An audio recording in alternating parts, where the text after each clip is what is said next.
నమస్తే, welcome to KK news. నేను శ్రీదేవి. ఏపీలో టీడీపీ కూటమి అధికారంలోకి వచ్చి 7 నెలలవుతుంది.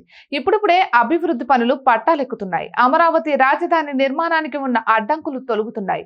పనులు వేగవంతంగా అవసరమైన చర్యలు చేపడుతున్నారు. కేంద్ర ప్రభుత్వం సైతం అన్ని విధాల సహకారం అందిస్తోంది.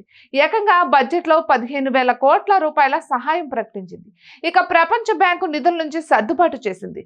ఇంకా అవసరమైన సాయం అందించేందుకు సిద్ధంగా ఉంది. ఇక మరోవైపు పోలవరం ప్రాజెక్టు నిర్మాణానికి సైతం తమ వంతు సహకారం ఉంటుందని పార్లమెంట్లోనే తెలిపింది కేంద్రం.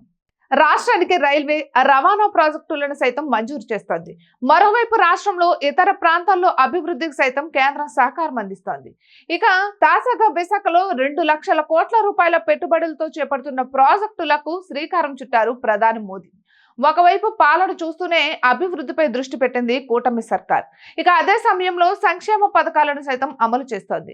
ఫిబ్రవరిలో పూర్తి స్థాయిలో బడ్జెట్ ప్రవేశపెట్టి అభివృద్ధిని మరింత పరుగులు పెట్టించాలని చంద్రబాబు భావిస్తున్నారు. ప్రజల్లోకి అభివృద్ధి నినాదం అనేది ఇప్పుడిప్పుడే వెళ్తోంది. కానీ అదే సమయంలో డైవర్షన్ పాలిటిక్స్ సైతం ప్రభావం చూపిస్తున్నట్లు పరిస్థితులు స్పష్టం చేస్తున్నాయి. నిన్న ఒకే రోజు 2.5 లక్షల కోట్ల రూపాయల శంకుస్థాపనలు, సాయంత్రానికి తిరుపతిలో తొక్కిసలాట జరిగిన తీరు మాత్రం పలు అనుమానాలకు తావిస్తోంది.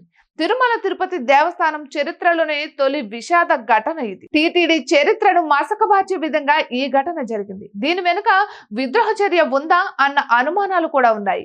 ఇక కూటమి ప్రభుత్వం అభివృద్ధి నినాదాన్ని ప్రజల్లోకి బలంగా తీసుకువెళ్లే క్రమంలో డైవర్షన్ పాలిటిక్స్ చేసేందుకు ఇటువంటి ఘటనకు దిగారా అన్నది కూడా ఒక రకమైన అనుమానం. వాస్తవానికి వైసీపీ, టీడీపీ కూటమి ప్రభుత్వంపై ఈ డైవర్షన్ పాలిటిక్స్ ఆరోపణలు చేస్తూ వచ్చింది. ఎన్నికల్లో సూపర్ 6 హామీలను ఇచ్చారు చంద్రబాబు. అవి అమలు చేయలేక వైసీపీ నేతలపై దాడులు, కేసులు పెడుతున్నారని, డైవర్షన్ పాలిటిక్స్ కు దిగుతున్నారని వైసీపీ ఆరోపణలు చేస్తూ వచ్చింది.